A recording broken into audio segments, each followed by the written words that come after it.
Bonjour à tous et bienvenue sur vos chaînes bretonnes à l'occasion d'une émission spéciale dédiée au monde agricole. En véritable transition, les systèmes de production actuels issus des phases de modernisation doivent évoluer pour répondre aux enjeux de demain, qu'ils soient sociétaux, environnementaux, écologiques, économiques. Ces défis à relever ne peuvent se faire qu'en replaçant l'humain au cœur du secteur agricole. C'est dans cette optique-là que la Chambre régionale d'agriculture de Bretagne se lance dans une démarche prospective sur les évolutions possibles de l'agriculture bretonne à l'horizon 2040, mais c'est dès aujourd'hui que tout cela se décide. André Sergent, bonjour. Vous êtes le président de la Chambre régionale d'agriculture. Nous allons évoquer avec vous ces grands défis au travers du projet stratégique de la Chambre. Et pour nous éclairer sur la situation, François Pursec, bonjour. Bonjour. Vous êtes sociologue du monde agricole et vous nous aiderez à y voir un peu plus clair. Bonjour à vous et merci pour votre présence sur notre tableau. Durant 1 heure, nous illustrerons en images les actions concrètes menées sur le terrain pour répondre aux attentes des consommateurs. Derrière tout ça, il est bien sûr question de souveraineté, de sécurité aussi alimentaire, et ça ne nous a pas échappé. Louis Floch a voulu en savoir plus. Alors, quelles sont les attentes des Bretons et vis-à-vis de leurs agriculteurs et de leur agriculture? On écoute. Pour moi, c'est important de manger sain, parce que ce qui sort de la terre, et ça va se retrouver dans l'estomac. Donc, il faut qu'il y ait un lien sain, quoi. Oh bah moi j'achète français, et trucs de paysans là, c'est bon. Ah ouais, c'est mieux. Ouais. Je fais de plus en plus attention d'ailleurs. Et je dirais qu'au maximum, j'essaie de prendre du bio avec des labels éco-responsables, etc. quoi. On est en train de laisser un peu trop de place peut-être aux industriels. Je pense que l'agriculture, et notamment région par région, elle n'est pas assez mise en valeur. C'est une grosse région par rapport à ça. Et c'est super important de garder ça sur la Bretagne, parce que sans l'agriculture, la Bretagne ne serait pas grand-chose. Qu'elle produise moins à grande échelle et qu'elle se tourne plus vers de la micro-agriculture. Moi, je pense qu'il faut encourager les gens qui font du local, il faut encourager les circuits courts et les gens qui font du bio. Donc ça veut dire que c'est pas seulement sur les agriculteurs que ça se joue, mais sur les terrains qui sont autour, parce qu'on ne peut pas faire de bio s'il y a des pesticides tout autour. André Sergent, une réaction à ce micro-trottoir? Déjà, et en lien sans doute avec le contexte sanitaire dans lequel nous sommes, la notion par rapport à l'agriculture et du bien manger, la notion du local, de la traçabilité et du local, c'est quelque chose qu'on sent qui est vraiment prégnant aujourd'hui plus que jamais, quoi. Et je pense que le monde agricole a sûrement intérêt à y prendre connaissance de ces données-là pour justement se projeter sur l'avenir avec ces logiques-là. Se projeter sur l'avenir, c'est évidemment parler du renouvellement des générations qui va être la thématique de cette journée. Et je ne l'ai pas dit tout à l'heure, mais les présidents des chambres départementales de Bretagne vont nous rejoindre tout à l'heure. François Purseigle, un mot sur ce que vous venez d'entendre aussi, des réactions là, des Brestois en l'occurrence, qui s'expriment sur leur agriculture. Ce que ça m'inspire comme remarque, c'est que bon nombre de Français ont un avis sur l'agriculture et les agriculteurs alors qu'ils la méconnaissent de plus en plus. Et c'est quand même intéressant de voir qu'autour de l'agriculture, des agriculteurs, demeure un certain nombre de mythes, des mythes autour de la facilité à faire vivre une micro-exploitation, à faire vivre des circuits courts, et une méconnaissance sur ce qui a pu tenir à un moment donné aussi le territoire agricole. Et on voit bien là un clivage d'une certaine manière qui s'opère autour de la question agricole, alors avec un métier agricole qui attire certains, auxquels on pense souvent. Les Français sont attachés quand même aux agriculteurs. Pour autant, la question agricole cristallise des enjeux qui sont forts, et on voit bien que se mêlent un certain nombre de représentations qui ne témoignent pas forcément des réalités qui ont cours. Alors on parlera justement de la communication, de cette ambivalence justement par rapport au positionnement des Français et plus largement des Bretons aussi sur cette question de l'agriculture. Allez, on va tout de suite rentrer dans le vif du sujet et attaquer notre première thématique. En 1988, la France comptait plus d'1 million d'exploitations agricoles. 30 ans plus tard, moins de 450 000 étaient dénombrés sur l'ensemble du territoire. La Bretagne n'est pas épargnée par ce phénomène. À terme, elle manquera de bras et c'est bien l'enjeu de ce débat. François Purseigle, l'agriculture n'attire plus autant qu'avant. Pour quelles raisons? Elle attire toujours. Vous avez à peu près 20 000 jeunes et moins jeunes dans les répertoires à l'installation, qui sont plus ou moins gérés aussi en partenariat avec les chambres d'agriculture. Pour autant, ce qu'on observe sur le terrain, c'est que ces porteurs de projets ont des projets qui ne correspondent pas toujours avec les types d'exploitation qui sont en place.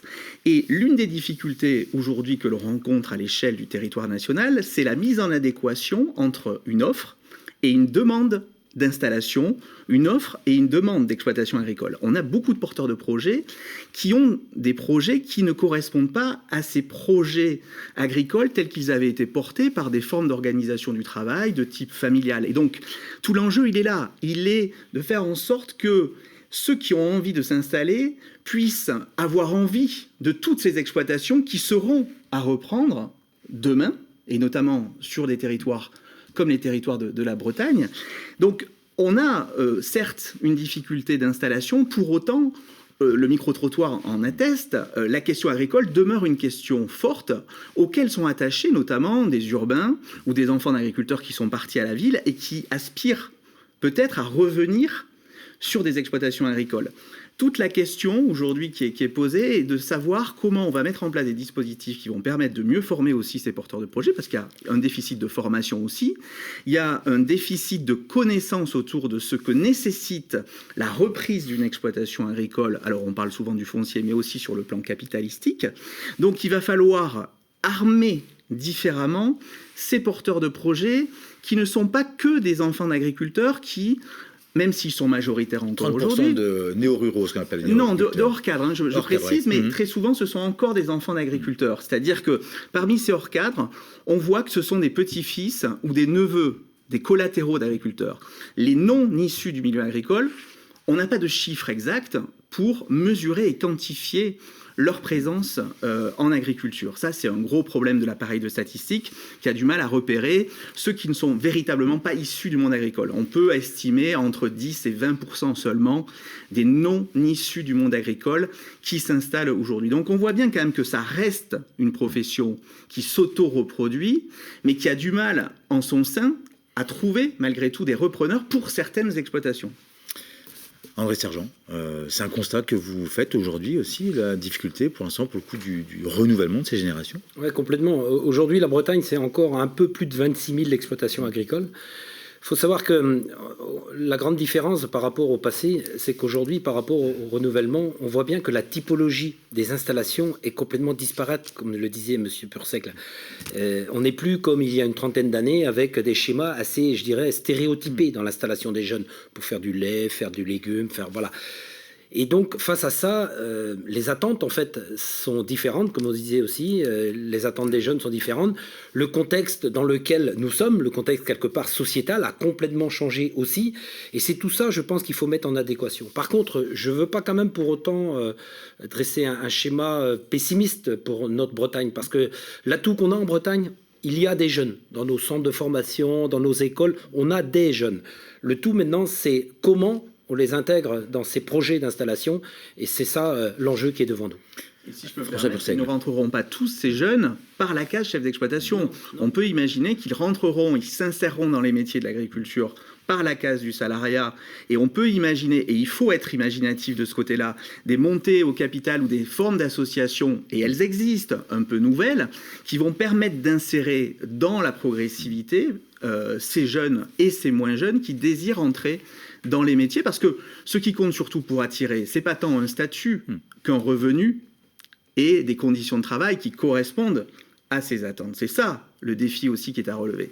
Faire en sorte que l'organisation proposée dans les exploitations agricoles corresponde à l'ambition de vie, l'ambition de revenus de ces jeunes et de ces moins jeunes. Finalement, le modèle familial, c'est encore aussi un souhait que veut la Chambre régionale d'agriculture, hein, de continuer ces installations-là avec ce maillage territorial que nous avons aussi sur notre territoire. Hein. Voilà, et là, si on se met sur un échiquier européen, par exemple, quand on voit la typologie aussi des exploitations agricoles que l'on a en Bretagne et en France, en général, c'est vrai qu'on a cette particularité d'exploitation familiale avec des capitaux familiaux. Voilà, et ça, c'est quelque chose qu'on y tient. Parce qu'on considère que c'est un système qui a fait ses preuves et qui, vis-à-vis de l'avenir, peut encore être quelque chose de très intéressant. Mais faisons attention quand même, hein, parce que quand on regarde le développement de certaines filières agricoles en Europe, on voit bien que c'est plus du tout dans la forme ou la typologie de nos exploitations à nous bretonnes. Est-ce que ça peut préfigurer ce qui peut se passer pour le coup un jour en Bretagne, justement, ces autres exploitations à travers l'Europe? On va prendre des chiffres que l'on a traités dans mon équipe. Aujourd'hui, vous avez 90% des exploitations françaises qui sont de type familial, essentiellement pour des raisons capitalistiques. Mais quand on regarde de près comment s'organise le travail à l'échelle des exploitations, que constate-t-on? On constate que seulement 20% des exploitations agricoles françaises sont organisées autour d'un travail de type familial, c'est-à-dire l'homme, la femme et les enfants qui exercent sur une exploitation avec des collatéraux. Ensuite, vous avez 30% de ces 90% d'exploitations familiales qui sont gérées par des hommes seuls, avec ou sans salariés. Et puis, on a de nouvelles formes de collectifs qui apparaissent. Et puis, à côté de ces 90%, on a 10% d'exploitations qui n'ont plus rien à voir avec l'exploitation familiale telle qu'on l'imagine, c'est-à-dire cette exploitation où coïncide un travail de type familial et un capital de type familial. Et où là, on a une déconnexion. C'est ce qui apparaît à l'échelle de l'Europe, c'est-à-dire on voit apparaître des exploitations agricoles où l'apporteur de capital n'est pas forcément celui qui monte sur le tracteur. Donc la question qui est posée aujourd'hui est de savoir comment on maintient effectivement un socle d'exploitation de type familial sur le plan capitalistique, mais où dans lesquels l'organisation du travail, malgré tout, reposera aussi sur l'arrivée d'actifs non familiaux. Voilà. Donc l'enjeu, il est là. Il est dans la capacité qu'auront les agriculteurs et leurs organisations à maintenir un équilibre autour d'un exercice du métier, peut-être même à taille humaine et à l'échelle du territoire, pour continuer à faire vivre un certain nombre de filières. Donc le défi est pas mince, mais on le voit bien aujourd'hui, seuls 18% des agriculteurs ont un conjoint ou une conjointe, d'après l'INSEE, qui travaille elle-même ou lui-même exploitant agricole. Je ne dis même pas qui travaille sur l'exploitation, je dis qui exerce une activité, parce que vous avez aujourd'hui un certain nombre d'agriculteurs qui ont une épouse ou un conjoint qui travaille sur une autre exploitation, une autre société civile d'exploitation agricole, et donc vous avez comptabilisé dans l'appareil de statistiques 2 exploitations agricoles. Allez, on va prendre la direction du pays de Saint-Malo, où une jeune agricultrice se prépare à reprendre justement l'exploitation familiale. On regarde et on revient dans un instant. Je m'appelle Lise Massard, j'ai 23 ans. Je suis fille d'agriculteur sur la commune de Roland-Drieux, dans le nord de l'Ille-et-Vilaine, dans le pays de Saint-Malo. Et donc je reprends l'exploitation au printemps prochain. J'ai choisi de reprendre l'exploitation parce que c'est déjà une exploitation familiale. Donc, je suis la 5e génération sur ce site, donc c'est quelque chose qui me tient très à cœur. C'est quelque chose qu'on a dans le sang, dans les tripes, on ne peut pas s'en passer. Donc je serai agricultrice. Moi, ce qui me plaît dans le métier, c'est vraiment les vaches. C'est vital, j'en ai besoin. J'ai besoin de venir m'en occuper, de savoir qu'elles vont bien, qu'elles ont à manger, que tout se passe bien. Donc mon père est content que je reprenne l'exploitation parce qu'aujourd'hui, en fin de compte, toutes les gens de sa génération savent déjà qu'ils n'auront pas un repreneur. Donc en plus, un repreneur familial, en fin de compte, c'est une fierté aussi pour lui. Quand j'ai fait ma licence, c'était en alternance sur l'exploitation familiale. Donc j'étais 15 jours à l'école et 15 jours ici. Donc en fait, ça nous a permis à tous les deux de trouver notre place, de trouver notre rythme de travail, que chacun fasse ce qu'il a envie de faire. Et donc après cette année de licence, où en fin de compte j'étais à mi-temps sur l'exploitation, je suis arrivée ici en CDI, donc à temps plein. La transmission des exploitations, c'est hyper important parce que s'il n'y a plus personne, qu'est-ce qu'on va manger en fait? On va manger des steaks de laboratoire. Ah moi ça je veux pas, c'est hors de question. Donc oui, c'est super important, il faut des jeunes, il faut renouveler toutes ces fermes. On sait bien que toutes ne seront pas reprises, mais il faut en sauver un maximum parce qu'une ferme qui s'éteint, elle ne se rallumera jamais. Effectivement, l'installation-transmission est vraiment un dossier prioritaire pour la Chambre d'agriculture. Et on a plusieurs services qui accompagnent à la fois les porteurs de projets, les nouveaux installés, mais aussi les futurs cédants, pour vraiment réussir ce défi du renouvellement des générations. Donc nous avons mis en place tout un tas d'outils, du point accueil installation, la montée en compétences des jeunes. C'est le travail sur la rentabilité des projets, puisque s'installer, oui, mais pas à n'importe quel prix. C'est important aussi de partir avec un projet solide pour pouvoir s'épanouir demain dans son métier. Lise, typiquement, a suivi ce dispositif, donc dès le point accueil installation. On lui a proposé un plan de formation, donc elle était très intéressée pour monter en compétences, notamment sur cette formation chiffrer, analyser son projet. Ce qu'on a pu proposer à Lise également qui l'intéressait, et c'est quelque chose sur lequel on est assez initiateur, c'est vraiment de travailler en collectif. C'est-à-dire une fois installé, de ne pas s'isoler, de pouvoir échanger avec d'autres agriculteurs. Donc Lise a été intéressée effectivement pour participer à un groupe de développement de la Chambre d'agriculture. Donc c'est vraiment des choses qu'on propose aux jeunes pour pousser le collectif et l'entraide entre agriculteurs. Alors effectivement, un frein majeur pour l'installation des jeunes en agriculture, c'est l'accès au foncier, avec notamment ces nouveaux profils de personnes qui n'ont pas forcément de foncier. Et on travaille sur un outil de mise en relation entre l'offre et la demande, avec aujourd'hui plus de 600 fermes qui sont à reprendre sur la Bretagne. Donc message important, il y a des places à prendre en agriculture.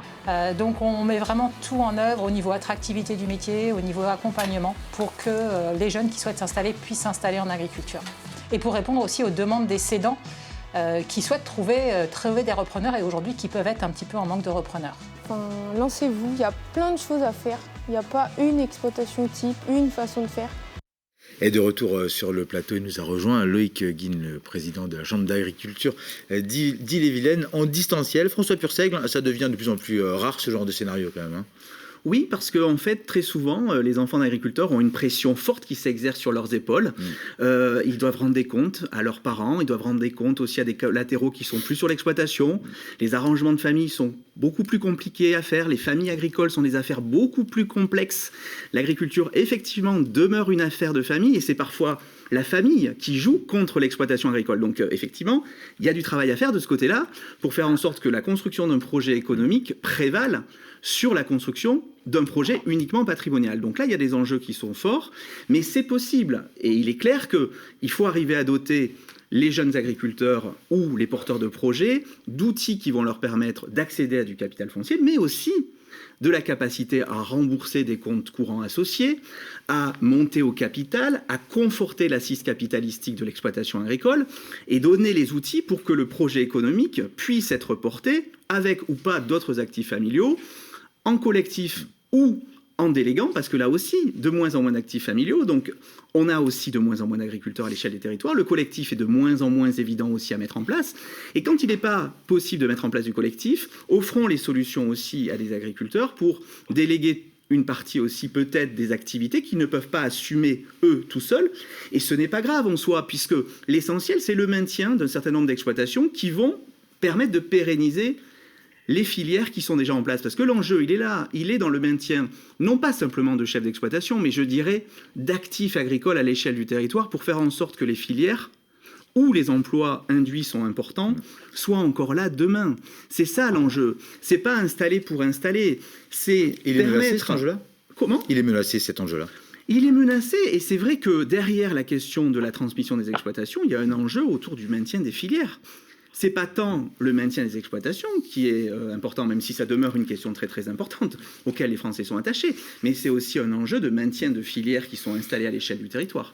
Quel regard vous portez en quelques secondes justement sur Lise du Haut-T 23 ans qui reprend l'exploitation familiale ? Elle dit des choses éminemment justes, c'est-à-dire qu'à la fin de son propos, quand elle dit toutes les exploitations sont différentes, c'est bien ça la réalité aujourd'hui du terrain, c'est qu'il n'y a plus deux modèles, il n'y a même pas un modèle d'exploitation familiale, il y a des réalités familiales complètement disparates. Et c'est ça qui rend compliqué les choses aussi, c'est ça qui rend difficile la construction d'un projet politique, qui rend difficile l'accompagnement aujourd'hui. C'est-à-dire que la question de la transmission, ça renvoie à un travail de dentelière, c'est-à-dire que c'est du cousu humain aujourd'hui. On ne propose pas une exploitation clé en main, on ne propose pas clé en main un projet d'exploitation. C'est un projet de vie. Un projet de vie. Loïc Guine nous a rejoint. En Ille-et-Vilaine, est-ce une exception, l'installation d'une jeune femme de 23 ans à tête d'une exploitation de ce type, ou ça court les rues ? Oui, bonjour. Non, ce n'est pas une exception. Environ entre 30 et 35% des installations sont sont le fait de femmes. Donc, à ce niveau-là, on ne peut pas parler d'exception. Quels sont les enjeux aujourd'hui, vous, sur votre territoire, justement, au niveau de la Chambre départementale? Si vous voulez, les enjeux ont été déjà évoqués tout à l'heure avec M. Purceg et André.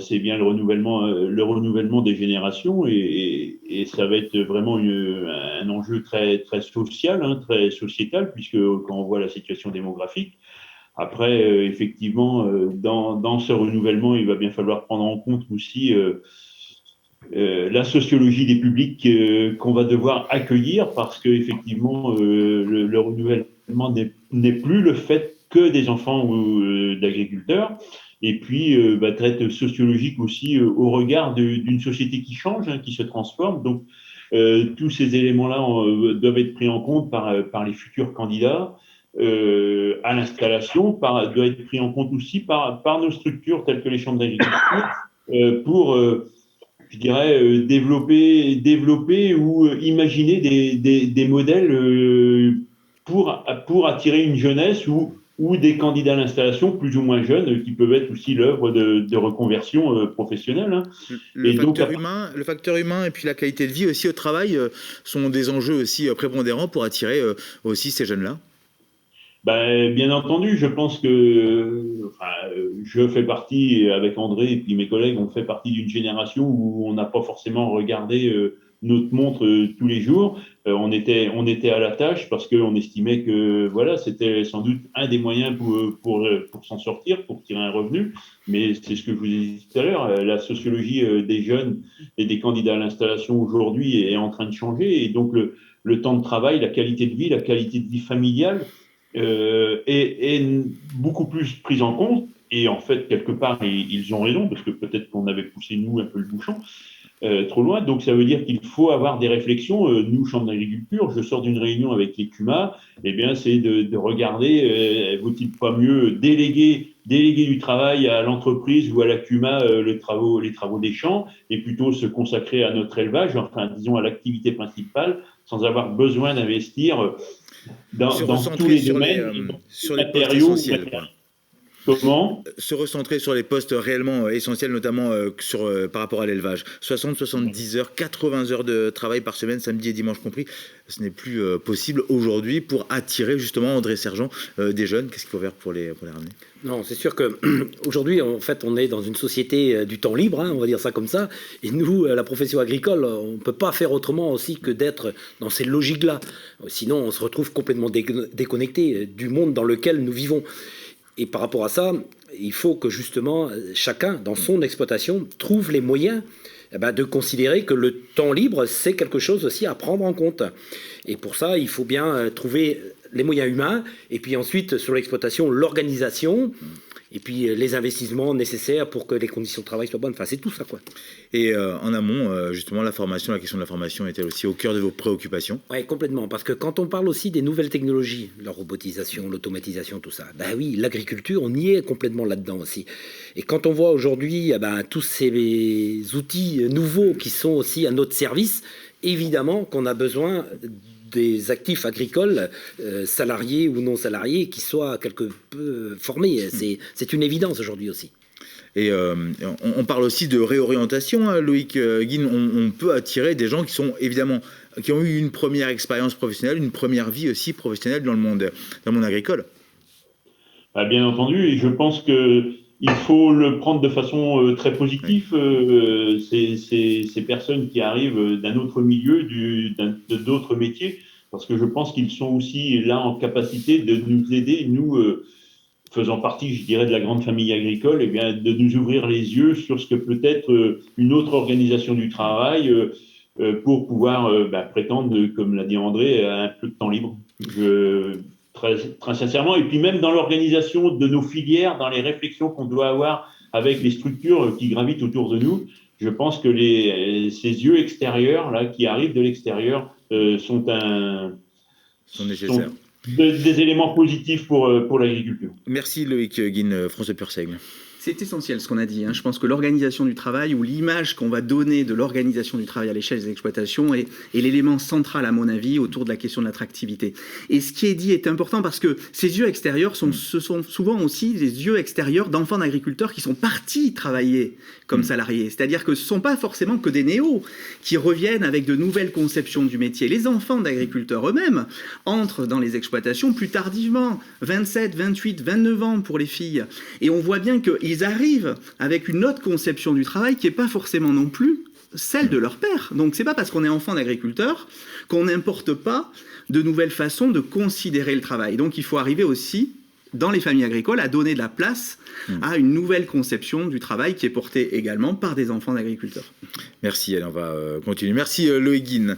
Terre d'élevage, la Bretagne l'est assurément. Un poulet français sur 3 est breton. 57% du cheptel porcin était élevé en Bretagne. Alors oui, les consommateurs évoluent aussi dans leurs achats. Ce ne sont pas ceux des années 80, 90, voire 2000. Malgré tout, l'élevage reste un pan de notre agriculture et de notre agroalimentaire qu'il faut préserver. André Sergent, quel est son poids aujourd'hui ? Aujourd'hui, déjà, ce qu'il faut savoir, c'est qu'en Bretagne, derrière une exploitation agricole, c'est aux alentours de 6 emplois, directs et indirects, qu'il y a quand même, quoi. Et donc ça, c'est lié en fait à nos productions agricoles, du secteur légumes, l'élevage, voilà, c'est lié à tout ça. Alors maintenant, l'avenir, est-ce que si demain, en Bretagne, on devait réduire de je ne sais quel pourcentage telle ou telle production, est-ce que tous ces emplois vont rester sur notre territoire, et notamment, les emplois, c'est notamment l'agroalimentaire, Eh ben non, évidemment. Eh ben non, il faut le dire. Alors, donc, c'est pour ça que ça interroge tout ça, quoi. Et en même temps, nous, agriculteurs, doit-on rester toujours le leader dans telle filière, le leader? Peut-être pas forcément. Nous, en fait, ce qu'on souhaite, c'est de vivre décemment du métier que l'on fait. Et puis, bien sûr, si on peut générer de la richesse sur notre territoire, bien évidemment. Mais tout ça, aujourd'hui, est en interrogation. C'est en train de changer. On consomme 7% de ce qu'on produit sur le territoire. André Sergent, c'est bien ça le chiffre. François Purseg, les pratiques ont changé. Aujourd'hui, l'élevage n'est plus en Bretagne dédié uniquement aux circuits longs. On parle de circuits courts, de proximité. La production s'organise aussi autour de ces circuits de proximité. Tout a explosé, on va dire. Tout à fait. Alors, je ne suis pas un spécialiste de la question des circuits courts, mais effectivement, un certain nombre de producteurs disposant d'avantages comparatifs, ayant cette appétence pour la commercialisation indirecte, ont pu se tourner vers des circuits courts qui ne sont pas que nouveauté en agriculture. Ça fait très longtemps que les femmes, notamment d'agriculteurs, commercent localement. Ça fait très longtemps que les marchés à la ferme existent. Bref, on semble découvrir souvent la poudre. Mais la question qui est posée, c'est celle aussi de la reprise de ces systèmes d'exploitation. Une reprise qui ne va pas forcément de soi, parce que qui dit circuit court dit aussi astreinte, dit capacité à livrer des Français qui sont attachés effectivement aux produits locaux, mais faut-il en avoir encore les moyens à l'échelle d'exploitation où, on le disait tout à l'heure, il y a de moins en moins d'actifs familiaux. Donc oui, cette question des circuits courts, ou du moins les circuits courts, sont une solution à l'échelle de certains territoires et micro-territoires, mais c'est dans la coexistence de différents systèmes d'exploitation, qu'on va pouvoir répondre à des enjeux également de souveraineté alimentaire. C'est-à-dire qu'on aura besoin de toutes les agricultures. Étant en circuit long ou en circuit court, elles vont plus ou moins contribuer à des attentes qui seront disparates d'un territoire à l'autre, d'un pays à l'autre. Mais attention au mythe aussi autour de l'exploitation en circuit court. Je pense qu'elle répond, c'est clair, à des attentes. Elle répond à des attentes de professionnels qui ont envie d'échanger directement, mais si tant est qu'ils en aient les moyens. Parce que là aussi, un certain nombre de questions se posent. C'est-à-dire qu'il va falloir aussi armer ces exploitants agricoles pour qu'ils fassent face aux défis de demain. C'est-à-dire qu'il faut faire en sorte que ces exploitations, qui sont déjà en circuit court, soient reprises également. Parce que ça ne va pas de soi. Et puis, il faudra continuer aussi à nourrir les 9 milliards que nous serons en 2050. La crise Covid a-t-elle changé une façon de consommer? André Sergent, avez-vous vu une bascule, une évolution ces 18 derniers mois? Oui, on voit notamment la notion du local dont je parlais tout à l'heure. Là. Cette logique-là, effectivement, elle est plus prégnante là, avec le Covid. Là. Après, je crois que, comme l'a très bien dit M. Purseg là tout à l'heure, je pense qu'en Bretagne, le circuit court, n'est pas nouveau, et deux, ne sera pas non plus la solution à tout l'avenir de notre agriculture. Voilà, on a besoin de toute notre agriculture, de tous les marchés sur lesquels nous sommes positionnés, et c'est ça, je pense, notre force aussi quelque part. Alors, et on va aller voir justement aussi sur le terrain. On prend la direction des Côtes d'Armor, éleveur laitier à Canuel. Ronan Le Denmat a fait évoluer sa production et ses pratiques pour répondre aussi, on en parlait il y a un instant, aux attentes sociales. On regarde tout de suite le reportage. Je fais de la polyculture élevage, moi, donc ce qui est intéressant dans mon système, c'est que ça permet d'avoir un lien en sol, un lien entre le végétal, le sol et l'animal. Donc d'un côté, le sol, mes terres, me permettent de produire des fourrages pour nourrir mes animaux. Et de l'autre côté, les déjections, les effluents d'élevage de mes animaux permettent aussi de fertiliser mes terres et donc d'utiliser moins d'intrants. J'ai aussi gardé de l'herbe dans mon système avec du pâturage. Et le fait d'avoir de l'herbe dans une rotation, c'est très intéressant parce qu'avec l'herbe, les sols sont couverts en permanence et donc c'est un dispositif anti-érosion. C'est une culture qui ne reçoit que très peu de produits phytosanitaires. Donc en termes de qualité d'eau, c'est également très intéressant. C'est intéressant pour capter du carbone, donc l'herbe, ça a aussi vraiment beaucoup de vertus. Le fait que mes vaches aient accès à l'extérieur, je trouve que c'est important. Sur la santé, au niveau des pattes et des sabots, c'est important également. Donc ce que j'ai fait en fait il y a 1 an et demi quand j'ai robotisé la traite, j'ai installé une porte de pâturage qui permet aux vaches de sortir à partir du moment où elles sont traites, elles peuvent sortir quand elles veulent. Et j'ai également aménagé un chemin, on l'a bitumé parce que il ne séchait pas bien en hiver et il y avait des petits cailloux qui avaient tendance à abîmer les pattes de mes vaches et à avoir quelques problèmes. La polyculture élevage, ça a également un autre avantage, c'est de valoriser en fait des zones humides, des endroits beaucoup plus bocagés. La seule possibilité de valoriser ces zones-là, c'est l'élevage d'herbivores. Les zones humides, le bocage, c'est quelque chose de très important quand on parle de qualité d'eau. Ça a une fonction de d'épuration des zones humides et stocke l'eau aussi pendant l'hiver. Elle la restitue progressivement au cours de l'année. Ce sont des endroits privilégiés pour la biodiversité. Et puis, de mon point de vue, c'est aussi quelque chose qui est constitutif de notre paysage. Mon système reste relativement intensif puisque, avec mes 95 à 100 vaches, je produis à peu près 850 000 litres de lait dans l'année. Mais pour autant, c'est un système qui, de mon point de vue, peut tout à fait s'inscrire dans les transitions écologiques et répondre aux attentes sociétales. La Bretagne doit rester une terre d'élevage.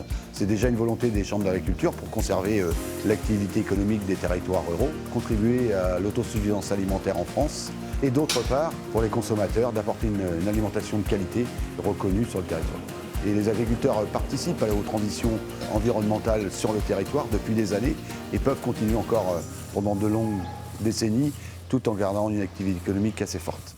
Et Didier Lucas, le président de la Chambre d'agriculture des Côtes d'Armor, qu'on a vu dans le reportage, nous a rejoint lui aussi en distanciel. Bonjour à vous Thierry Lucas.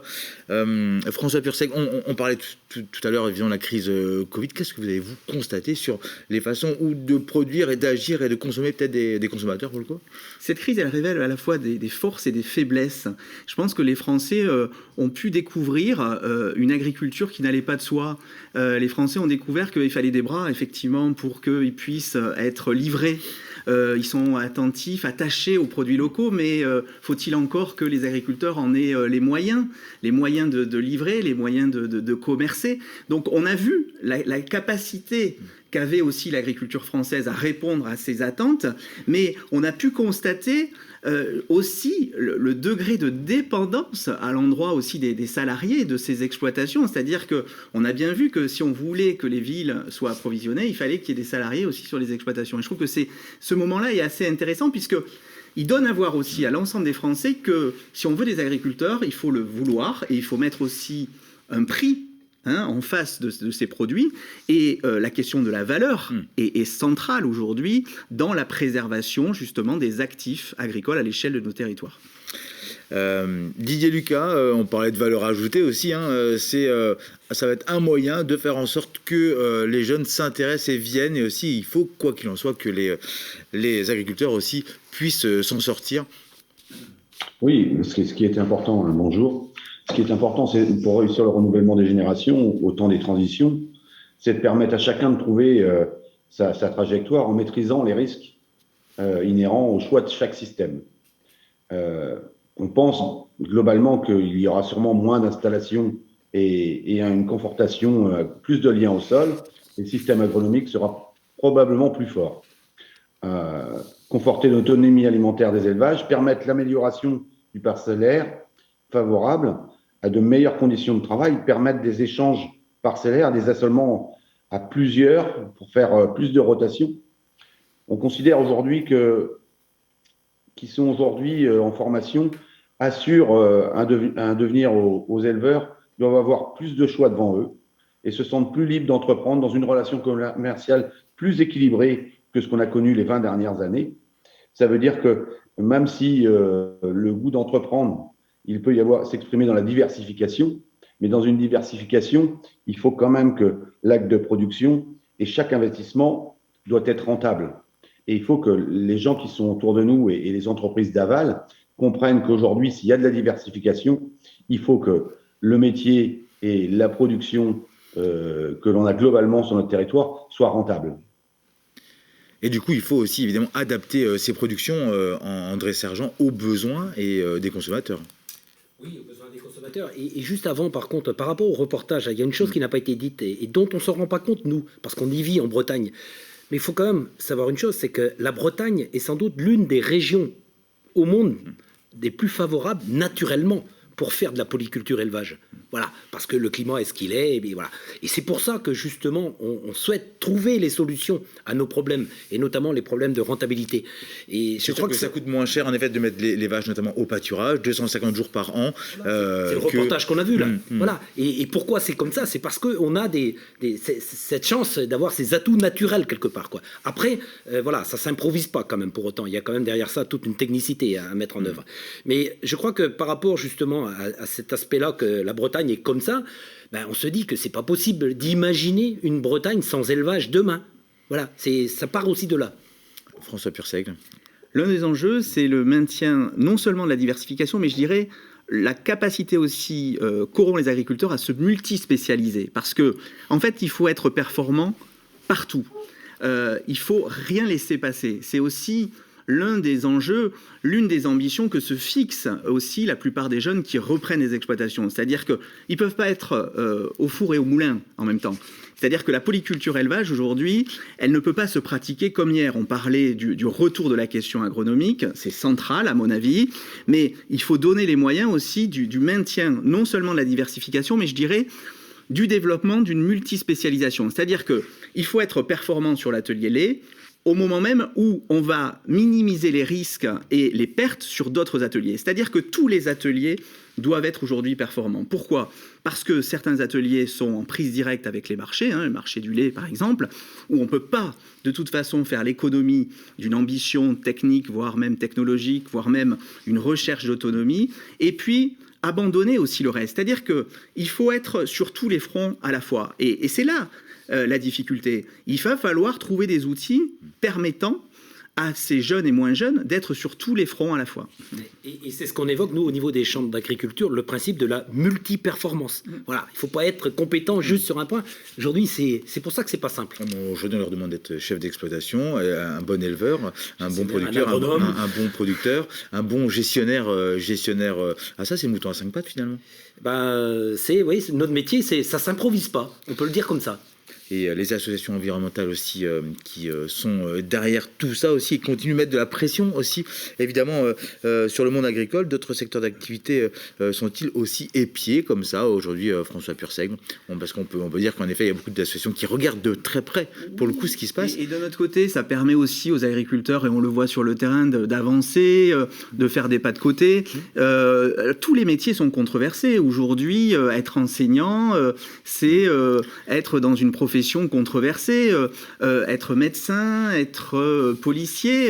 Quels sont les métiers aujourd'hui qui ne sont pas controversés? Alors, ce qui fait la particularité du monde agricole, je dirais des mondes agricoles, c'est qu'ils cristallisent des enjeux forts auxquels les Français sont tous attachés. Et puis, on a des Français qui pensent, comme je disais tout à l'heure, avoir raison surtout quand il s'agit d'agriculture. C'est ça aussi ce qui est intéressant dans ce secteur-là, c'est que la plupart des Français se pensent légitimes pour parler d'agriculture à partir du moment où ils se pensent, où ils se savent descendants d'agriculteurs, petits-fils ou arrière-petits-fils. Alors même qu'ils méconnaissent, comme je disais tout à l'heure, les renouveaux, les mouvements, les transformations des mondes agricoles. Donc on a une question agricole qui cristallise des enjeux, mais malgré tout, les agriculteurs sont confrontés, comme d'autres professions, à des controverses. Je pense qu'il faut admettre que c'est quelque chose qui vaut pour toutes les professions, il faut travailler là-dessus. C'est vrai que c'est pas évident, mais je pense que ça peut être aussi source d'innovation. Et on l'a vu et on le voit encore sur le terrain. Certes, il y a des controverses, mais tous les agriculteurs ne sont pas forcément controversés. Tous les agriculteurs ne sont pas en proie à des colibés. C'est ce qu'on appelle il faut aussi aimer. La résilience aujourd'hui.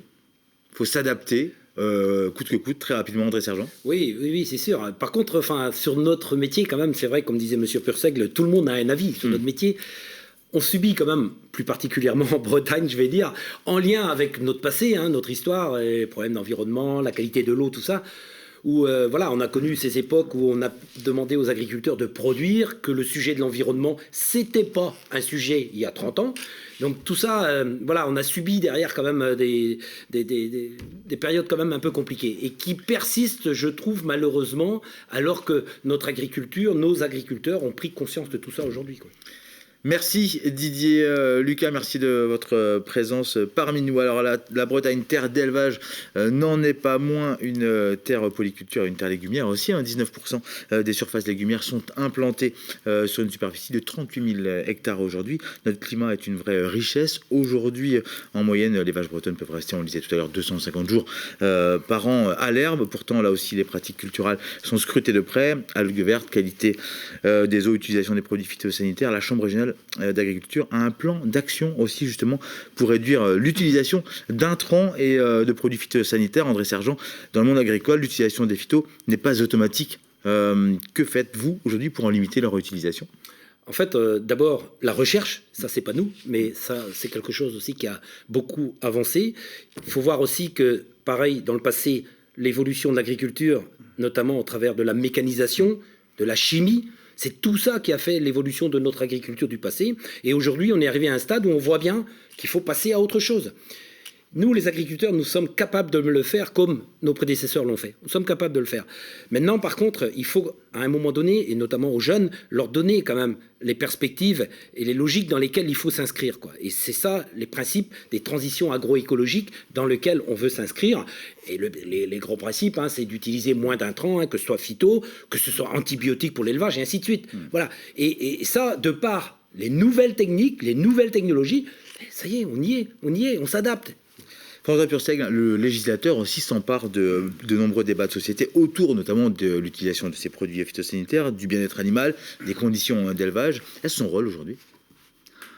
C'est logique que l'État s'empare de questions sociales relatives aux questions agricoles, parce que comme on se le disait tout à l'heure, les politiques savent très bien que de toute façon, la manière avec laquelle ils vont traiter la question agricole est quelque chose auquel les Français sont attachés, d'où les visites successives des personnels politiques dans des événements comme le Salon de l'agriculture. Donc, on a une question agricole aujourd'hui qui est relativement centrale, qui est co-substantielle à la question même, je dirais, de l'identité nationale à la française. C'est-à-dire que le paysan, l'agriculture sont des symboles de la nation française. Les politiques le savent, c'est aussi pour ça qu'ils s'emparent de ces sujets. Alors, ils s'emparent de ces sujets alors même qu'eux-mêmes, parfois, méconnaissent ces sujets parce que la classe politique est de moins en moins socialisée aux questions agricoles. Rares sont les jeunes députés qui ont fait leur classe aujourd'hui dans des territoires ruraux. Les maires, c'est bien souvent les agriculteurs. Encore aujourd'hui, vous avez plus de 16% quand même des maires français qui sont agriculteurs. Donc il y a une surreprésentation à l'échelle des communes. Par contre, on voit bien que dans des cénacles comme les conseils départementaux ou régionaux, là, on en voit beaucoup moins. Or, ce sont là aussi que les décisions se prennent. Donc, on voit que les agriculteurs sont parfois à côté des nouvelles scènes du politique où se construisent les décisions. Et pourtant, nous sommes à la veille d'élections départementales et régionales et les questions politiques sont aussi présentes, évidemment, autour des débats. Allez, on parlait d'échanges. Les chambres accompagnent les agriculteurs. Exemple dans le Morbihan avec Sébastien Kyriel qui souhaite, lui, anticiper aussi les transitions plutôt que de les subir. On regarde.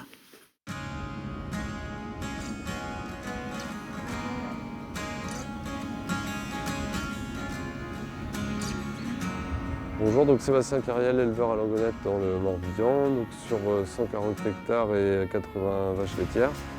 Donc mon assolement comprend 30 hectares de céréales, une quarantaine de maïs et puis le reste en herbe.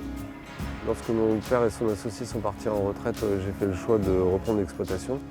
C'est-à-dire qu'avant, je travaillais dans une coopérative d'insémination. Je n'avais pas vraiment de compétences concernant les cultures. Et c'est pour ça que j'ai fait le choix, dès le démarrage de mon installation, de faire partie d'un groupe culture au sein du réseau Résagri.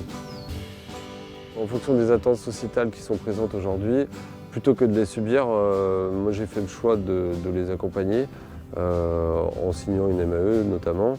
Et par le biais du groupe culture, justement, j'ai réussi à acquérir les compétences nécessaires pour faire diminuer la pression phyto sur les cultures. Par exemple, ici sur le colza en fleurs, c'est une technique alternative qui est utilisée. Une variété plus précoce est associée afin d'attirer les méligettes, qui est un insecte qui peut être un pollinisateur quand il est sur des fleurs, mais un ravageur s'il s'attaque aux boutons floraux. Donc cette variété plus précoce attire les méligettes et permet d'éviter les traitements. J'accompagne les agriculteurs du territoire Roi-Morvan communauté. C'est à peu près 250 à 300 agriculteurs accompagnés chaque année. Le groupe culture dont fait partie Sébastien Cariel est composé de 16 agriculteurs. On se retrouve 7 à 8 fois dans l'année pour des réunions au champ ou en salle.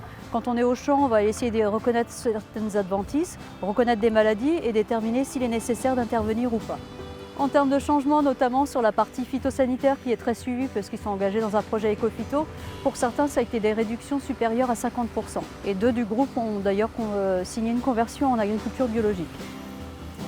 Donc je dirais que grâce aux réflexions partagées qu'on a pu avoir en groupe, ça m'a permis de prendre conscience que suivre ces cultures de façon hebdomadaire nous permet de prendre les bonnes décisions au bon moment. Je pense notamment au passage d'engrais ou de traitement. C'est notamment grâce au groupe qu'on a pu prendre cet aspect décision qui nous appartient à nous en tant que chef d'entreprise. Plutôt que de subir cette évolution, je préfère être acteur et puis il me semble que la MAE faisait partie d'un certain nombre d'actions qui permettaient de suivre cette transition écologique.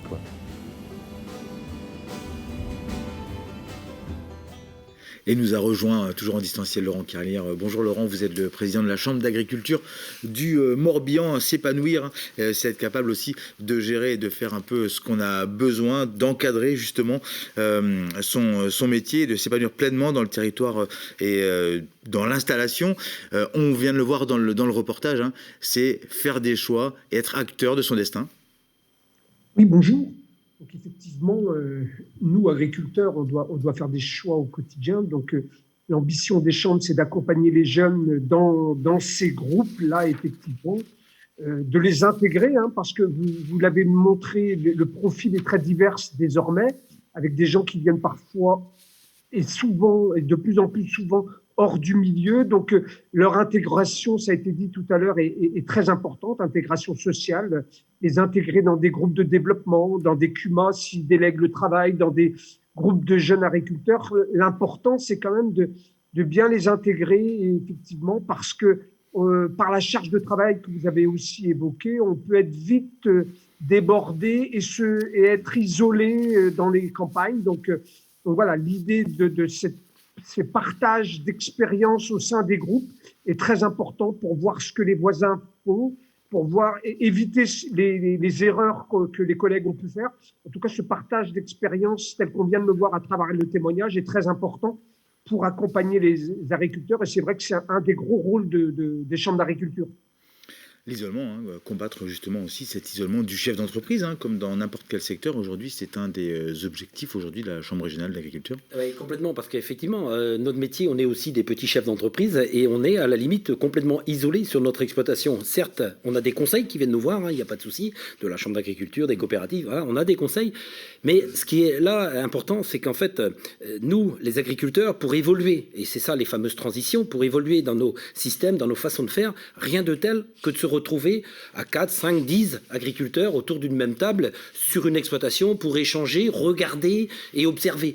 C'est ça en fait qu'on veut mettre en avant. Malheureusement, comme le disait mon collègue Laurent, un certain nombre d'entre nous sont complètement submergés du travail, et dès qu'on leur propose, tiens, viens demain chez un agriculteur voir, je peux pas, j'ai trop de travail. C'est ça, en fait, le système qui est un peu compliqué. Quel regard vous portez justement là-dessus? Vous qui êtes un sociologue justement du monde agricole, François Purseigle. L'agriculture de groupe est quelque chose qui a marqué la modernisation de l'agriculture et le développement agricole. C'est-à-dire qu'en fait, l'agriculture française, c'est aussi l'histoire de l'agriculture de groupe. Mais ce groupe, il évolue aujourd'hui et il ne peut pas se mettre en place comme hier. Tout simplement parce que y a moins d'actifs familiaux aussi présents sur les exploitations agricoles, parce qu'on pouvait dégager du temps jadis, parce que le père, voire le grand-père, était encore présent, voire même, je dirais souvent, l'épouse à la salle de traite pour pouvoir aller en réunion.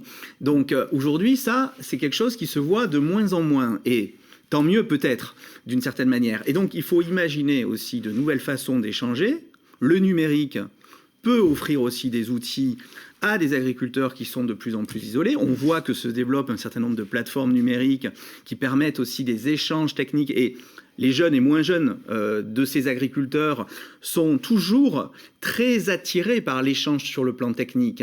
Et c'est souvent autour de la technique que se construit le lien social en agriculture, et c'est souvent autour de la technique que l'échange sur des questions d'ordre social et économique va pouvoir se nouer à un moment donné. Donc là, il faut aussi que les organisations professionnelles se réinventent pour offrir des outils et des supports, et c'est le cas aujourd'hui, permettant à ces jeunes et moins jeunes de continuer à dialoguer par-delà l'effacement démographique.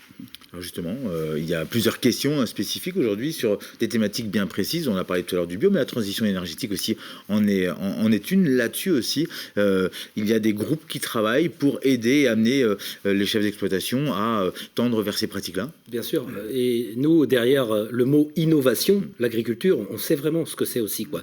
Et donc, quand on parle d'innovation, bien sûr que la transition énergétique est au cœur de nos métiers aujourd'hui aussi, quoi.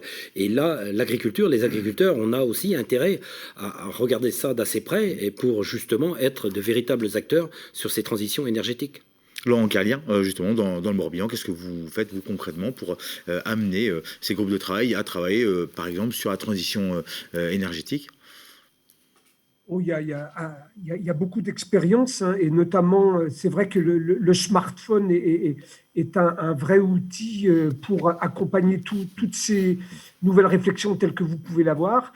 Et aujourd'hui, sur la partie transition énergétique, on a capacité à faire ce qu'on appelle des bilans carbone sur les exploitations. Enfin voilà, on a tout cet aspect-là carbone qui permet effectivement de voir comment on peut faire mieux et un peu différemment.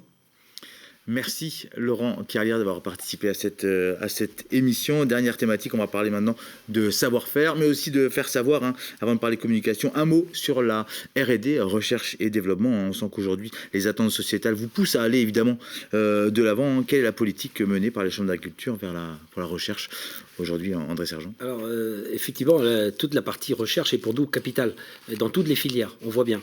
On a besoin justement de cette recherche. D'un côté, la recherche fondamentale qui est faite par les INRA en France, et puis derrière, après, la recherche appliquée qui est faite aussi par le réseau des chambres d'agriculture. Et là, on sent bien aujourd'hui qu'on a besoin de ça pour justement réorienter quelque part nos exploitations agricoles. François Purseigle, on le voit au quotidien, les agriculteurs sont souvent en avance, notamment par des nouvelles technologies. La recherche et le développement est fondamental aujourd'hui pour rester une agriculture qui va de l'avant. Oui, parce qu'elle permet de repérer des signaux faibles qui sont à l'œuvre aujourd'hui. Il y a la recherche en technologie, il y a la recherche en sciences dites dures, et puis il y a la recherche aussi en sciences économiques et sociales qui peut permettre aussi d'imaginer de nouvelles formes d'organisation du travail, de mieux comprendre aussi des freins et des leviers à la mise en place d'un certain nombre justement de technologies. C'est clair. On parle aussi d'approvisionnement et à l'autonomie fourragère qui reste, on l'évoquait tout à l'heure, un gros dossier pour vous, en plus de l'aspect sanitaire, d'assurer des meilleurs revenus aussi pour les agriculteurs. On parlait recherche, en effet, mettre les vaches, par exemple, au champ, faire des économies, c'est un moyen d'avoir du revenu, et du coup, il faut aussi travailler sur toutes ces recherches-là en amont pour réussir à avoir les bonnes solutions. Je vais citer l'exemple de la protéine. C'est quelque chose, quand on fait de l'élevage, dont nos animaux ont besoin.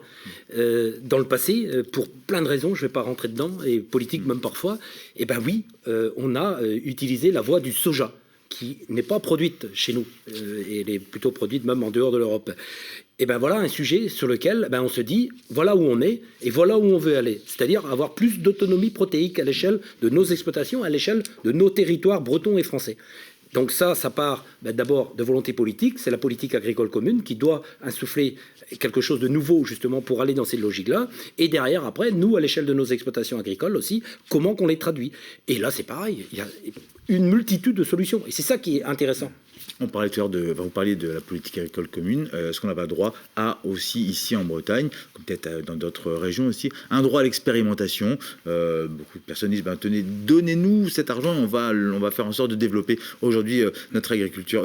François Pursegle, est-ce que vous avez là-dessus justement un positionnement, je dirais?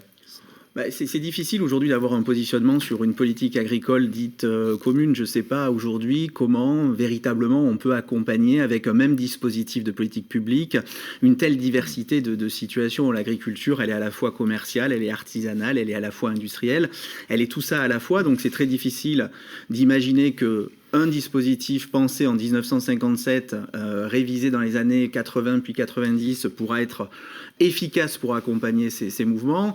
On parlait de l'importance de la recherche, qui ne doit pas être simplement top-down, mais aussi la reconnaissance de certains savoir-faire agricoles qui peuvent permettre aussi de s'adapter au plus près des réalités du terrain. Alors, pour ce qui est de la question des politiques agricoles, il est clair que vous avez un certain nombre de politiques qui seront plus adaptées à l'accompagnement de certaines formes d'agriculture, des politiques plus territorialisées pour certains, des politiques plus sociales pour d'autres, et puis des politiques effectivement économiques comme la PAC, qui permettront d'accompagner encore les agriculteurs. Reste à savoir comment on va ajuster tout ça au terrain et aux réalités de terrain. On va avancer et sur le terrain, on voit aussi que ça cherche et la recherche est en avant. Les chambres ne restent pas les deux pieds dans le même sabot dans le Finistère. La station expérimentale de Trévarez est une véritable ferme du futur au service des agriculteurs. On regarde tout de suite le reportage.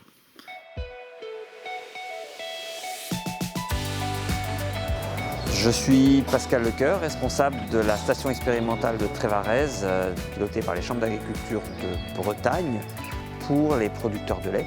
Les expérimentations concernent la production laitière, afin de construire les itinéraires techniques qui peuvent aider les éleveurs à s'adapter aux transitions qui les attendent demain en production laitière.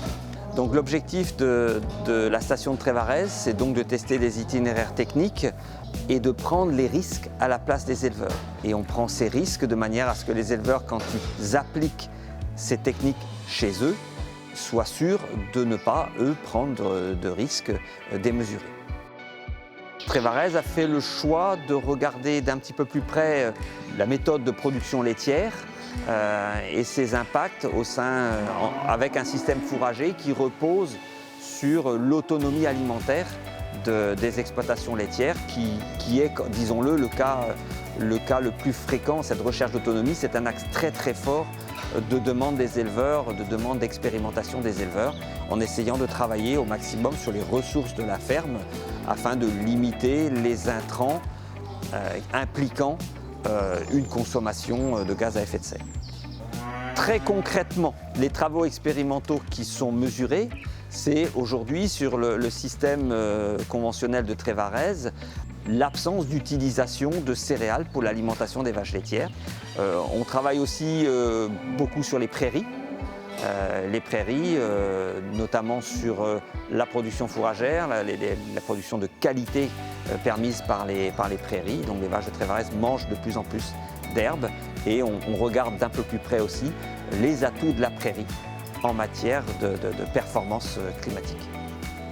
L'idée qui vient souvent à l'esprit quand on parle d'empreinte carbone et d'effets positifs des prairies, c'est le stockage de carbone, comme dans les haies. Mais aujourd'hui, le rôle de Trévarez, c'est bien sûr de quantifier. Il y a des travaux qui se font en ce moment sur la quantification du carbone stocké au fil du temps dans les prairies. Et puis, il y a un deuxième levier qui est la mesure de l'albédo lié à un couvert prairial. L'albédo, c'est quoi? C'est l'énergie du soleil, c'est une énergie qui touche donc le sol et une partie de cette énergie est renvoyée dans l'atmosphère. Et l'albédomètre mesure cette quantité d'énergie qui est renvoyée. On connaît aujourd'hui l'albédo des cultures, des sols nus, de différents couverts végétaux, mais on connaît mal l'albédo des prairies. Et donc le but, c'est quand même d'avoir une agriculture bas carbone, parce qu'on sait bien que sur l'atténuation du changement climatique et puis sur le problème de la séquestration du carbone, on a tout un rôle, nous, à jouer, l'agriculture. Et donc c'est peut-être les pistes de l'agriculture de 2050. Comment maintenir un élevage vertueux, nourricier pour la population et qui ait un impact climat le plus faible possible. Et c'est Jean-Hervé Cogan, le président de la Chambre d'agriculture du Finistère que l'on vient de voir, qui nous a rejoint encore en distanciel. Bonjour Jean-Hervé. Bonjour à tous. Jean-Hervé Cogan, réussir le renouvellement des générations justement au temps des transitions, c'est faire de notre région polyculture élevage une chance pour ceux qui veulent entrer justement dans le métier dans notre région. Je suis persuadé que c'est une chance parce que l'agriculture, elle est plurielle, elle sera diverse. Et je pense que les lignes de la transition, de l'agroécologie et du métier différemment d'aujourd'hui de ce que c'était hier, c'est aussi un challenge que les jeunes auront à relever, mais auront aussi certainement la curiosité, l'ambition et le questionnement pour le faire. Et je pense que c'est ce qui fait la richesse de notre métier, c'est cette capacité d'évoluer et d'être dans les transitions. Quel va être le rôle justement des chambres d'agriculture dans ce cas-là ? Mes collègues ont parlé à plusieurs reprises. On a la recherche, on a les groupes, on a les nouveaux modes de communication. Et donc, c'est la complémentarité entre tous ces différentes capacités d'information et de formation qu'on aura qui feront qu'on sera au cœur, nous, les chambres d'agriculture, de ces transitions. Puisque l'a rappelé précisément André, on a la recherche fondamentale faite par les INRA, mais on a, nous, les chambres d'agriculture pour la recherche appliquée. Et donc, notre rôle, c'est de démultiplier les expériences pour montrer les limites et surtout l'adéquation qui est la plus opportune, que ce soit financière, sociale, et d'avoir des jeunes qui soient dans un devenir d'exploitation viable et vivable. Merci Jean-Hervé Cogan. On parlait de savoir-faire, on va parler un peu de faire savoir aussi, parce que maintenant, depuis une dizaine d'années, Agriculteurs de Bretagne mène des actions de communication à destination du grand public. André Sergent, est-ce suffisant aujourd'hui pour améliorer l'image du monde agricole ? Enfin, je ne sais pas si c'est suffisant. Par contre, ce qui est sûr, le principe de, comme on l'appelle, agriculture et société, c'est un sujet aujourd'hui qui est complètement prégnant au sein des chambres d'agriculture. Et donc, on se doit effectivement de parler de nos métiers, de montrer. Et c'est ce qu'on fait au travers des fermes ouvertes notamment. Et c'est là, je pense que vis-à-vis de la société dans laquelle nous sommes, où tout le monde pense quelque chose de l'agriculture, nous, on a le devoir de montrer la réalité des choses à un moment donné. Et voilà. Et en plus, très sincèrement, on n'a rien à cacher. Si encore ce qu'on faisait n'était pas bien, entre guillemets, on se disait, bon, disons rien. Mais ce n'est pas le cas. Donc à partir de là, il faut vraiment qu'on parle de notre métier. L'image du monde agricole évolue, n'est pas forcément bonne à chaque fois. Pourquoi ? Mais comme on se le disait tout à l'heure, quelles sont les professions qui ne sont pas traversées par des troubles d'image, des oppositions ? J'en connais pas. Donc je pense que l'agriculture incarne aussi ces difficultés. Mais là, on parle beaucoup des trains qui arrivent en retard, comme on dit. Oui, alors justement, en termes d'image, et on parlait aussi d'attractivité, de transmission, je pense qu'il faut aussi parler aux siens, donner à voir l'image d'une agriculture, et je dirais d'agriculture qui, on parlait de changement hier, mais qui transite vers une autre chose. Alors la difficulté, c'est qu'on ne sait pas trop vers où on va. C'est l'une des difficultés aussi autour de l'image de l'agriculture. C'est-à-dire qu'en fait, la difficulté, elle tient au fait qu'on a une multiplicité de positionnements sociaux, économiques, territoriaux en agriculture. Donc c'est difficile d'avoir une seule image pour embrasser une telle diversité. C'est ce qui est difficile aussi pour les organisations professionnelles. Ce qui me paraît très intéressant aujourd'hui, et ça peut être un facteur d'attractivité pour les jeunes, c'est qu'on est à un moment, je dirais, un peu charnière, comme celui qu'on a vécu dans les années 50-60, où à l'époque, on appelait les paysans à devenir des agriculteurs. Aujourd'hui, on appelle les agriculteurs à devenir autre chose que ces chefs d'exploitation qu'ils ont toujours été. chefs d'entreprise aujourd'hui qui vont être amenés peut-être à travailler avec moins de collatéraux de type familiaux et qui vont répondre à des enjeux et des défis. C'est ça aussi qui peut rendre beaucoup plus attractifs demain ces métiers, parce que si ces métiers sont moins attractifs parfois dans certains territoires depuis une dizaine, voire une vingtaine d'années, c'est parce qu'on a toujours demandé, notamment aux enfants d'agriculteurs et aux néos, de mettre leurs pas dans les pas de leurs parents. Aujourd'hui, on leur demande non pas simplement de mettre leurs pas dans les pas de leurs parents, mais de faire leur propre chemin. Et ça, c'est facteur d'attractivité, je pense. C'est facteur d'attractivité aussi pour des enfants d'agriculteurs ou des petits-fils d'agriculteurs qui pourraient avoir envie de reprendre les exploitations. Ne pas avoir le poids justement aussi de tout cet héritage sur les épaules. Un mot de conclusion, messieurs. André Sergent, sur cette question du renouvellement des générations. Moi, je reprendrai les propos de la première séquence qu'on a vue. Là, on a vu la future jeune agricultrice là, dire que finalement, pour les jeunes, aujourd'hui, c'est quand même bien. Elle disait, il y a une multitude d'opportunités. Et c'est vrai, il faut le dire ça. Après, quand on a parlé du temps de travail, nous, quand on fait ce métier, on n'aspire pas forcément non plus de ne faire que 30 heures ou 35 heures. Voilà, on a quand même un métier où on est dans un cadre qui est vraiment super dans la nature. Voilà. Mais entre faire 30 heures et 70 heures, c'est tout là. Voilà. Et puis surtout, il y a la notion quand même où on souhaite en vivre décemment de notre métier. Et ça aussi, c'est un de nos malheurs aujourd'hui. Quand on n'a plus de rentabilité alors qu'on travaille tous les jours, à un moment donné, ça ne peut pas le faire. Et donc cette logique-là aussi, d'avoir un métier qui rémunère correctement celui qui travaille, c'est à mon avis quelque chose de capital. Et je pense qu'on peut y arriver, mais il y a des conditions dans lesquelles on doit s'y intégrer. François Pursec, vous qui êtes sur le terrain, vous allez au contact aussi des agriculteurs partout sur le territoire. Vous sentez comment justement les agriculteurs aujourd'hui ? Je les pense en mesure de prendre en charge un certain nombre de transitions justement qui sont à l'œuvre. Je pense qu'ils n'ont pas attendu ni les politiques ni l'opinion publique pour chercher à s'adapter, parce que de toute façon, ils sont pleinement dans la société. Donc, ils ont vu venir un certain nombre de choses. Il s'agit aujourd'hui de faire reconnaître tout ça. Je les pense peut-être plus incertains de leur position, c'est-à-dire que, comme on le disait tout à l'heure, il va falloir leur donner des outils pour mieux maîtriser des risques qui ne sont pas simplement que des risques, mais qui sont aussi des incertitudes. Le risque est quelque chose qui se probabilise, on est attentif à ce qui peut advenir parce qu'on sait que c'est déjà arrivé, mais là, on est face à des exploitations qui sont plus incertaines en termes de transmission, plus incertaines en termes de revenus, du moins de construction de revenus. Donc, il va falloir arriver à donner de la perspective surtout. Et si on offre de la perspective, je pense qu'on arrivera à attirer de toute façon des Français qui sont, quoi qu'il en soit, toujours attirés par ce secteur d'activité. Merci, on va terminer sur ce mot-là positif. Merci François Purseg, merci André Sergent, merci aux 4 présidents des chambres départementales. Ainsi s'achève cette émission spéciale consacrée au monde agricole et son avenir, si important pour l'économie locale. Merci à tous, merci à vous de nous avoir suivis. À très bientôt sur vos chaînes locales. Kenavo.